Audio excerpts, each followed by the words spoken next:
Chaque semaine, on t'invite à explorer des sujets 100% féminins et surtout sans tabou. Entre confidences, partage d'expériences et discussions inspirantes, On te promet des conversations authentiques, bienveillantes et parfois un peu piquantes. bienvenue sur le Sofa Rose! Bienvenue sur le Sofa Rose, Annie! Ben, merci beaucoup. Contente de vous voir. Contente aussi. Annie est éducatrice à la petite enfance depuis 1996 et a dirigé son propre service de garde pendant de nombreuses années. Passionnée par le développement et le bien-être des tout-petits, elle a consacré sa vie à accompagner les familles après avoir traversé un burn-out parental. Elle a choisi de transformer cette épreuve en mission. C'est ainsi qu'est née sa méthode Serein, un accompagnement qu'elle a créé pour aider les parents à retrouver une meilleure harmonie familiale et à vivre leur rôle avec le plus de douceur, d'équilibre et de conscience. Wow! Oui! Wow! Moi, Oui. ça m'interpelle énormément parce que j'ai une cocotte de 4 ans. Ah! Que j'arrive pas toujours à comprendre. Ouais, disons que ça n'a pas été dur de convaincre Jess quand j'ai parlé de toi, Non. là, que tu viennes à l'émission. Fait que merci d'être là. Ben, ça me fait plaisir. Good! Comment on fait, selon toi, pour faire le pont entre l'éducation que nous, on a reçue dans les années 80, 90? 90, oui. Versus l'utopie un peu qu'on voit là, sur les réseaux sociaux, le rêve d'offrir la vie parfaite à nos enfants. D'aujourd'hui. Vous allez trouver ça drôle, ce que je vais vous dire, mais c'est de faire la paix. Faire le pont, c'est de faire la paix avec l'éducation qu'on a eue. Il faut arrêter de faire la guerre. Parce que là, on a l'impression, là, ce que j'ai l'impression, c'est, puis même moi, je l'ai fait avec mes filles, on fait la guerre à notre éducation qu'on a reçue.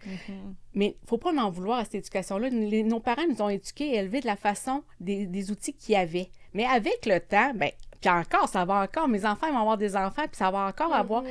Mais il y a eu des recherches sur le cerveau, les émotions, la co-régulation. Fait que quand on arrête de faire la guerre, puis on fait la paix avec notre passé, avec notre éducation, bien, on est capable d'éduquer dans la conscience sans culpabilité. Fait qu'il faut C'est arrêter de vraiment se beau, ça. battre. Contre le système Ouais. un peu, puis contre Puis tout ça. il faut pas en vouloir à nos parents. Pour eux, c'était leurs outils, puis il y a des nouveaux outils. Fait que on va aller dans une... Moi, j'appelle ça une parentalité consciente. On arrête, on passe de l'étape du parent autopilote au parent conscient. Oui, parce qu'on essaie tous de faire de notre mieux, dans le fond. Puis Oui. nos parents aussi, ils ont fait ça. Ben oui, il y a fait personne que- de parfait, fait que exact. c'est en plein ça. Tu nous as appris hors d'onde que le burn-out parental existe. Ça m'a même surpris moi-même, mais en y repensant bien comme faut, c'est quand même assez logique. tu sais. Ouais. Lorsque nous sommes à bout des moyens avec nos enfants, peux-tu nous expliquer quels sont les signes avant-coureurs, puis que pouvons-nous faire si on le vit? Ben oui, moi j'en ai vécu un. Fait que je vais parler pour moi parce qu'on a tous des symptômes différents, mais Ouais. moi ça ressemble beaucoup au burn-out. Moi je me trouvais une mauvaise mère. J'aime mes filles, j'aimais mes filles quand elles étaient tout petites, mais j'avais l'impression que je n'étais pas capable de leur transmettre cet amour-là. J'avais l'impression que je faisais toujours de travers. Ils faisaient des crises parce que je n'étais pas capable de... Puis tu sais, j'avais mon service de garde, mais je pleurais, j'étais fatiguée. Mes filles me voyaient coucher sur le divan. J'avais plus le goût de faire des activités avec eux autres, tu sais. J'avais l'impression d'être une imposteur en tant que mère, que j'aurais pas dû être mère. Moi, je suis allée consulter parce que j'en pouvais plus. Tu sais, il y avait quelque chose. Puis c'est en consultant, il faut aller chercher de l'aide. Puis il faut pas avoir peur d'en parler. Puis il faut pas avoir peur d'aller voir, d'aller chercher de l'aide. Il faut voir ça. Au début, moi, là, je me sentais coupable puis tout ça, mais on me dit, c'est pas une bataille que tu fais, c'est pas une rechute, Annie. C'est ton cœur qui parle, puis tu vas soigner ton cœur en ce moment. Parce que veux pas, ça laisse des traces sur nos enfants. Moi, les filles en ont eu des traces. Aujourd'hui, ben ça va bien, puis tout ça, mais il ont fallu qu'ils travaillent sur eux aussi, puis que je travaille avec eux, puis qu'on s'explique, puis tout ça. Mais ouais. Wow. Fait qu'hésitez pas à aller consulter. Si vous vous sentez fatigué, je vois des mamans qui l'écrivent. Je l'aime, mon enfant, mais on dirait que je sais pas comment faire pour lui montrer. On dirait que je l'aime pas, puis tout ça. C'est des signes de surcharge, c'est des signes qu'on est fatigué. Fait que OK. demandez de l'aide. Vous pouvez parler avec un ami, une amie aussi, c'est correct, mais allez chercher de l'aide. De ne pas garder ça pour Non, soi. Puis... attendez pas à la dernière minute de dire « Ah, je suis C'est capable, on va en mettre encore plus. C'est normal, je suis un parent, c'est normal, ça va m'arriver, je vais encore un petit peu plus, encore un petit peu plus, on va rajouter une tâche, je vais le faire. Mais une année, c'est que ça explose, puis c'est là qu'on crie, puis qu'on pleure, puis qu'on se sent pas bonne. Mais en fin de compte, là, Il n'y en a pas de parents parfaits. Ça, je l'ai compris, mais ça m'a pris du temps à le comprendre. Mais il y a comme un tabou aussi à travers ça, que la maman doit toujours être de bonne humeur, qu'elle doit toujours être rayonnante, toujours, c'est ça, ne jamais crier, toujours faire plein d'activités. Vraiment dans la perfection, il y a toujours le top du top. Il faut que tout le temps que les collations soient santé, le repas soit parfait. Tu sais, comme... Moi, dans ma tête, c'était pas normal que ma fille soit difficile. Pourquoi ma fille était difficile quand je fais des bons repas? Pourquoi? Tu sais, mais c'est normal, c'est un enfant. Fait que c'est ça. Fait que... Puis quand ça frappe, mais ça frappe fort. Parce que moi, j'ai attendu, comme beaucoup de parents attendent aussi, j'ai attendu longtemps avant d'aller consulter. Puis ça a pris du temps avant de remonter. Ça a pris plus vraiment... qu'on attend, plus que ça prend du temps. Puis tu sais, c'est une job à temps plein, 7 jours sur 7, 24 sur 24. Fait que tu peux pas dire je prends une pause, même si t'es fait garder une soirée. C'est pas suffisant pour non, monter pas quand on est rendu trop bas. Non, c'est sûr. Ça serait quoi ton meilleur conseil pour les parents qui se sentent découragés ou dépassés parfois? Tu sais, là, qui ont une mauvaise semaine, là, que le petit pète des crises à tous les jours, puis tout le kit. Se coucher le soir, La première chose que je dis toujours, respire. Il faut sortir du pilote automatique. Il faut reprendre conscience sur nous. Fait qu'on respire, on se décante. Et là, notre cerveau ne va pas tomber en état panique. Parce que mettons qu'on a crié, on se sent coupable, tout ça, c'est parce que notre cerveau, il entend « Danger! Danger! » Il crie, qu'est-ce qui va se passer? Il faut se ramener au moment présent. Ton enfant, là, il ne vit pas d'hier, il ne vit pas pour demain, il vit aujourd'hui. Puis nous, notre cerveau, en tant qu'adulte, souvent, on va penser à ce qui s'est passé hier ou on va appréhender ce qui s'en vient le lendemain. Fait que quand on respire, qu'on prend le temps de prendre une respiration, on expire, puis tout ça, ça nous ramène. Puis là, on est capable de décanter, puis souvent, on va trouver les bons mots à dire. C'est de respirer, puis d'arrêter de se mettre la pression sur les épaules. Un enfant, même si on fait plein de choses, il va toujours avoir des crises, ça reste que c'est un enfant. Mais on est capable, nous, de se désarmer. Puis si on se désarme, puis on est calme, on lui montre le respect, la sécurité, il va se sentir en sécurité. Fait qu'automatiquement, il va commencer à se calmer par lui-même aussi. C'est logique. Oui. C'est super logique. C'est vrai que des fois, on va se mettre en mode panique tout de suite, puis là, on veut juste qu'il arrête de crier, finalement, tu sais, notre enfant. Fait que on n'est plus dans la conscience, on est juste dans le « faut que j'éteigne le feu ». C'est en plein ça, puis c'est encore pire quand vous allez remarquer si ça arrive au centre d'achat. S'il y a une crise au centre d'achat, on dirait que là, on est encore plus en danger parce que tout le monde nous regarde. Fait que si on prend le temps de respirer, la première chose qu'on va faire, c'est qu'on va se retirer de tout le monde avec notre tout petit. Il va crier, mais on va s'en aller. Moi, souvent, je dis, va-t'en dans l'auto avec, va respirer avec dans l'auto. Puis vous allez pouvoir vous parler comme ça. Personne n'arrête de te regarder. Personne ne peut te regarder, t'es dans ton auto. Non, c'est ça. Mais clairement que les enfants n'ont pas le même langage émotionnel que nous. Non. C'est ce que tu nous as parlé aussi en pré-entrevue. Peux-tu nous donner des pistes par rapport à ça? C'est quoi les différences? C'est quoi... Puis comment plus les comprendre? La plus grosse différence qu'on a, c'est que nous, adultes, on a des mots. Nous, nos émotions, on va les dire avec des mots. On est capable de dire « je suis fâchée, je suis stressée, je suis triste ». On le sait. Souvent, on le sait pourquoi. Un tout petit, lui, il les a pas, ces mots-là. Il sait pas pourquoi il crie. Il sait pas pourquoi il hurle. Fait que c'est à nous de décoder c'est quoi son besoin autour de ça. Parce que autour d'une crise, autour d'un tout petit qui te mord, qui te tape, qui fait la crise du bacon, c'est parce qu'il y a un besoin. Il a peut-être faim, il est fatigué, il a peut-être eu une grosse journée. Et ça, souvent, on l'oublie en tant que parent. Nos tout petits qui vont à la garderie, ou même ceux qui vont à l'école, ils ont des aussi grosses journées qu'un parent qui travaille 40 heures. Parce qu'ils sont hyper stimulés, ils n'ont pas beaucoup de temps pour décompresser dans un petit coin eux autres tout seuls. Fait qu'ils sont fatigués. Des fois, ils ont faim parce que peut-être qu'ils n'ont pas aimé ce qu'il y avait à la garderie puis tout ça pour manger. Fait que tout ça fait en sorte, encore là, on respire. Puis on peut lui dire, « OK, je comprends, t'es fâché. J'ai l'impression que t'as faim. » Il va te le dire, « Oui, non, je sais pas. » Même si tu sais pas pantoute ce qu'il y a, tu lui poses une question, j'ai l'impression que t'as faim. Oui, c'est ça. Puis il va te le dire, « Ah, t'as l'air fatigué. Tu voudrais-tu qu'on se repose? Tu voudrais-tu faire un casse-tête ou un livre? » Toujours deux choix. Ouais, je fais ça avec ma fille aussi. C'est comme un non-choix un peu des fois, selon ce que je veux qu'elle fasse, là. Mais c'est comme ça qu'il va... Puis en plus, elle va se sentir grande et autonome. Tu lui donnes des choix pour elle. Elle ne sait pas que c'est parce que c'est un non-choix, mais elle a choisi de faire ça, tu sais. Fait que c'est la même chose pour les collations. Vous voulez pas qu'ils mangent des pâtes d'ours? Bien, c'est sûr qu'on les offre pas. Bon, ben pour la collation, on a une banane avec un muffin qu'on a fait ensemble, mettons qu'on a cuisiné. Bien, tu le fais choisir, il va être juste content. Ça se pourrait qu'ils prennent la banane puis ils passent même plus à la pâte d'ours. C'est juste donner des choix. Puis ça, quand nous, on est fatigués, on va l'oublier. Parce que nous, on est capable de le verbaliser, mais eux ne sont pas toujours capables de le verbaliser. Puis quand tu mets des mots, puis quand tu es calme, bien, ton tout petit va se sentir en sécurité. Puis quand il se sent en sécurité, il va s'apaiser plus vite. C'est la même chose si tu fais une erreur, tu dis « Oh, je me suis trompée » ou « Je m'excuse, je ne voulais pas crier ». Bien, ça lui montre que oui, on peut faire des erreurs. C'est normal, on est humain. Oui. Mais si je répare, bien, gars, on peut passer à autre chose. C'est ça la grosse différence. Souvent, on pense que, oui, c'est des mini-humains, mais ils n'ont pas tous les mots encore au complet comme nous, on peut les avoir. Puis même, il y a des adultes qui ont de la difficulté à exprimer leurs émotions. Ils ne sont pas capables de dire pourquoi ils sont fâchés ou tout ça. Fait imagine un tout petit qui commence en son... C'est difficile aussi de reconnaître les émotions et tout. Oui. Puis ça fait pas longtemps, parce que moi, je me souviens, dans ma génération à moi, mes parents m'ont jamais parlé d'émotions. Puis même à l'école, on parlait d'émotions, mais on n'apprenait pas à les faire exprimer aux enfants. Okay. C'est avec les recherches, justement, sur le développement du cerveau, la co-régulation, les émotions, que là, on s'est aperçu que oui, les enfants, là, les émotions, là, la crise, elle cache quelque chose. Mais ça fait pas longtemps non plus que les parents expriment leurs émotions à leurs enfants, tu sais. Non. Moi, là, je me souviens, je pense que je l'avais dit en pré-entrevue, mais une chose qui m'avait marquée dans une entrevue de Céline Dion, elle parlait de sa mère, puis elle disait, moi, ma mère, là, c'est un roc. Elle nous a jamais dit qu'elle était fatiguée. Puis j'étais jeune quand j'avais vu ça, j'ai vu ça, puis je pense pas que j'avais des enfants. Puis à cette époque-là, je me suis dit, ben il faut que je sois comme Maman Dion, moi aussi. Ça veut dire que je vais être un roc, puis que je montrerai jamais mes émotions.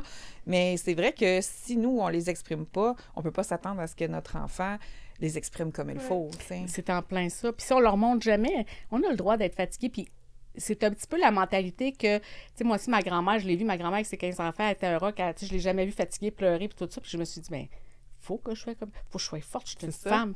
Les femmes se sont battues, mais on a le droit d'avoir des émotions, on a le droit de pleurer, puis tu sais, d'arrêter de dire aux petits garçons, hey, arrête de pleurer, il n'y a rien là, c'est juste une graphine. Non, c'est peut-être, pour lui, c'est terrible d'avoir une graphine sur le genou. Ouais, parce qu'il n'a pas eu des milliers comme nous autres, c'est là, ça. Des graphines. C'est juste lui expliquer, puis tu sais, puis c'est avec ça qu'ils vont être capables, après ça, de gérer leurs émotions. Il va y avoir moins d'intimidation, moi, je te dirais même plus tard. Tu sais, si on s'y met toutes à faire parler puis à faire verbaliser les émotions, mais je sais que c'est pas facile. Je sais que c'est vraiment pas facile. Puis, admettons là, qu'on veut intégrer dans notre famille une nouvelle consigne ou, tu sais, mettons, on a laissé aller sur un certain truc avec notre enfant, puis là, on se dit, là, faut rattraper le tout, serrer la vis, mettons. Le fameux dodo tard de l'été puis du temps des fêtes. Puis là, on veut ramener ça parce que la routine, elle revient. T'sais. Mais là, tu sais, à un moment donné, on essaye, puis ça serait quoi ton conseil aux parents qui vont se décourager rapidement parce que là, ça serait plus facile de juste le laisser aller plutôt que de ramener la routine comme on veut? C'est de la constance puis de la cohérence bienveillante. Restez doux avec vous-même.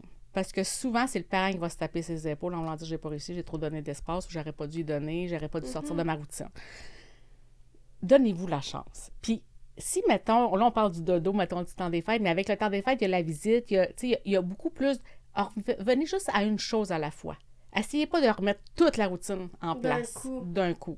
Soit juste un petit rituel, juste pour comme préparer que la routine du dodo revient. Un rituel de dodo, genre parce que là, les vacances sont finies, ben on va commencer à se coller un petit 2-3 minutes juste avant le dodo, tu sais. Juste rajouter un rituel, puis juste ça va juste dire à ton tout petit, ben regarde, là, Noël est fini, les vacances sont finies, on retourne au normal, la garderie va revenir, puis tout ça. Parce que c'est pas facile, puis au-delà de ça, je vous dirais, si on est capable de garder la routine le plus, en tout cas pour les dodos, là, le plus égal, c'est encore mieux. Mais tu sais, Noël, l'été, moi, les filles n'ont jamais eu la routine du dodo. Ben nous, on le fait pas non plus, tu sais. Moi, je suis photographe, mon chum est musicien, fait qu'on a des vies de soir beaucoup. Ça. Fait qu'avec les filles, là, c'est pas rare là, qu'on se met des films de Noël dans le temps des fêtes puis qu'on écoute ça jusqu'à 11h. Puis je veux profiter de ce moment-là parce qu'un jour, il n'existera plus. C'est en plein ça. Sauf quand on retourne dans la routine, c'est comme « let's go, Alicia », puis tu sais... Mais c'est comme, tu le sais que la routine va revenir, mettons, dans une semaine. Bien là, commence à mettre un petit rituel. pas enlever les films, pas de se coucher plus de bonne heure. Juste, bon, ben, un petit 5 minutes, on se colle tout le monde ensemble, ça fait un rituel familial qui va peut-être perdurer dans le temps après. Tu sais, ils vont toujours vouloir ce petit câlin-là avant le dodo.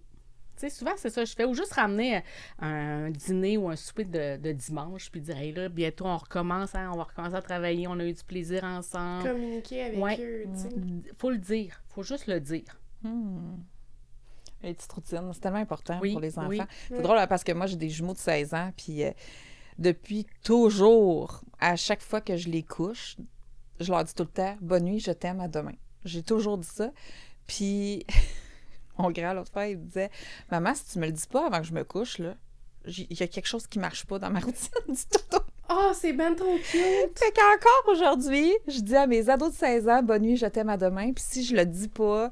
Ils vont avoir la difficulté à dormir. C'est pas... Puis même moi, on dirait que ça va être bizarre si je leur dis pas. Fait que c'est drôle, les routines qui le jour perdurent. qu'ils seront plus là, parce que ça va arriver, probablement qu'ils vont te texter. Ouais, bonne nuit, je t'aime, à demain. Oui, ça se pourrait, oui. Ça se pourrait. C'est ça qu'on appelle des rituels qui perdurent. C'est un petit rituel simple.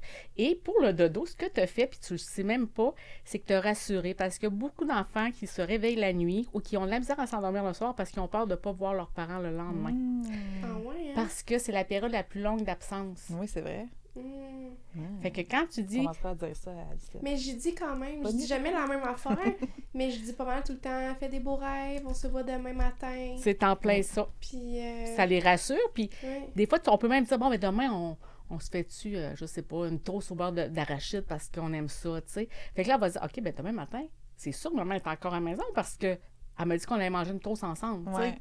Fait que c'est juste pour dire, OK, parce que souvent, c'est une peur de se réveiller, puis OK, ma mère est encore là? Ouais, je comprends, parce que des fois, ça peut arriver, mettons, je dis, OK, ce soir, à la garderie, mettons, ça va être papa qui va aller te chercher. Puis là, finalement, moi, je finis plus tôt, fait que je peux y aller plus tôt, fait que je m'en vais la chercher, puis elle est comme, c'était censé être papa. Oui. Puis là, elle est toute mélangée, là, pour petite cocotte. Puis là, je dis, ben non, maman, elle a fini plus tôt, tu sais, fait que j'ai proposé de venir, tu sais. Ah, OK. Papa, il est à la maison? Là, on dirait que là, elle commence à chercher, là, comme, c'est ça. où papa, là? Parce qu'elle, dans sa tête, c'était comme, OK, mais c'était papa, puis... Mais moi, ma fille, ma plus jeune, elle a déjà fait ça à mes parents, à moi. Mes parents étaient venus en vacances, puis elle était à la garderie, puis c'est la même chose que toi, puis j'ai dit à ma mère puis à mon père, allez la chercher, je vais avertir l'éducatrice, elle va être super contente, parce que j'avais ma garderie chez nous, mais je ne l'ai pas gardée tout le temps chez nous, parce qu'elle était trop tannante. C'est bon, ça! Fait que... Mes parents sont tous contents, ils vont la chercher, ça fait longtemps. Non, là, ça a l'air qu'elle a eu... Ils ont eu toute une crise. Elle ne voulait pas embarquer dans la voiture parce que c'était pas son père. Même l'éducatrice, il a fallu qu'elle s'en mêle pour aider mes parents à la mettre dans leur... Elle est insécure. Oui, c'est ça. Elle, dans sa tête, c'est papa qui va la chercher à tous les soirs à la garderie. Puis j'y avais pas dit grand-papa puis grand-mère, peut-être qu'ils pourraient y aller. Fait qu'en enceinte... Il faut les aviser, hein? Oui. De ce qui s'en vient, sinon il y a de l'insécurité. Oui. Mais là, t'as écrit un petit livre, puis je pense qu'on aurait le temps, genre, oui, je peux vous montrer ça. Un beau livre pour aider les parents, dans le fond, dans leur... en fin de compte, c'est avec la méthode Serein, comme vous avez dit au départ. Oui, Serein, ça veut dire quoi? C'est stopper l'automatisme, écouter, réagir, éduquer ou enseigner, comme vous voulez, intervenir puis nourrir le lien familial. Parce que c'est important de nourrir notre lien familial. Hein? C'est ce qui va rester toute notre vie après. Puis c'est ça. Fait que je l'ai en version papier comme ça, tu sais, je peux te le prêter. Puis je l'ai en version numérique aussi. OK, comme un e-book, là, vraiment super beau. La caméra, Avec un beau petit guide pour les parents. Oui. Puis avec ça, j'ai fait aussi un journal familial. Parce que, tu sais, souvent, on a un agenda pour les parents, les mamans, comment je me sens, ma météo intérieure. Mais là, il y a une page d'un bord, c'est pour les parents. Puis il y a une page, c'est pour les enfants. Ils peuvent faire un dessin, comment ils se sentent, puis tout ça. Puis je l'ai fait pour 4 mois. Fait qu'il faut, tu sais, cette semaine, j'ai aimé quand. Ils font un petit dessin quand j'ai fait ça avec maman, quand j'ai fait ça. C'est important. Puis, tu sais, on parle beaucoup de gratitude dans les... Tu sais, on entend parler beaucoup de gratitude. Oui. Mais c'est important que les enfants en fassent aussi. Puis s'ils commencent jeunes, ils vont avoir tellement cet automatisme-là. C'est ça, de remercier pour qu'est-ce qu'ils ont fait puis quelle activité qu'ils ont fait. Ils ensemble pour le voir. C'est vraiment beau. Donc là, on va ici. Journal familial. Journal familial. Je sais que les parents, ils aiment ça. Ouais, les parents, les enfants, ils aiment ça voir leurs parents écrire. Fait que je me suis dit, gars, on va les intégrer dans un journal. Puis quand je l'ai montré à ma plus jeune qui étudie pour devenir enseignante, elle a dit, oh, maman! Ah, mais ça, Je pense que c'est important, c'est incroyable. Vraiment, c'est tellement une bonne idée de pouvoir... ça aussi, ça va être comme un rituel aussi. C'est un rituel à remplir. C'est justement, ça devient un moment familial. T'arrives de la garderie, au lieu d'être dans le rush, faut qu'on soupe. Bon, on s'assoit, on respire, puis on écrit. Oui. Puis on remplit ça. Oh, c'est cute. C'est vraiment le fun. C'est un full bel outil pour eux. Puis, dans le fond, tu pourras nous laisser ton lien de ton site web. Oui, je vais vous donner mon adresse de mon site web. Puis, tout se retrouve sur mon... Là, il est en production, mais il va être en ligne bientôt. Fait que tout va être dessus. Okay. Mes outils gratuits, mes accompagnements, ma grosse formation, plus les outils comme ça. Mais probablement que quand on va diffuser, quand que les gens vont nous écouter, ça va déjà être en ligne. Parce que c'est bientôt. Fait que 2026, vous pouvez aller déjà vous procurer... C'est en plein ça. Cet outil-là, ces outils-là. Hey, merci beaucoup. Ça me fait plaisir. Vraiment d'être venue sur le Sofa Rose. Je pense que ça va être une conversation qui va aider beaucoup de parents. Oui. Puis peut-être que ce sera des outils aussi que certains parents vont vouloir adopter parce que je pense sincèrement qu'il y a beaucoup de parents qui ont besoin d'aide en ce moment. Je pense que... Puis arrêtez de vous mettre de la pression. Je parle aux parents, là, les jeunes parents, là. Mettez-vous pas de pression. Un parent parfait, ça n'existe pas. Puis des crises, il va toujours en avoir. Il faut juste apprendre à nous à se réguler, puis notre petit va se réguler par lui-même après. Wow. Ça commence on se sent bien, on se sent mieux, on se sent moins coupable. Oui. Oui, c'est vrai, parce que, tu sais, puis plus qu'on va avancer dans le temps, puis tu sais, je me dis plus que quand mes filles vont avoir des enfants, peut-être s'ils en ont un jour, ça va encore avoir changé, puis c'est de ne pas faire la guerre avec comment moi je les ai élevés, mais d'y aller par eux autres, de faire la paix avec leur éducation. Exactement. Merci d'avoir été là. Ça me fait plaisir. N'oublie pas de partager, de commenter ou de laisser un 5 étoiles pour nous aider à faire connaître notre podcast. On aimerait remercier nos commanditaires pour cette saison, Toiture Prou et Ricky Lovato. Bienvenue sur le Sofa Rose!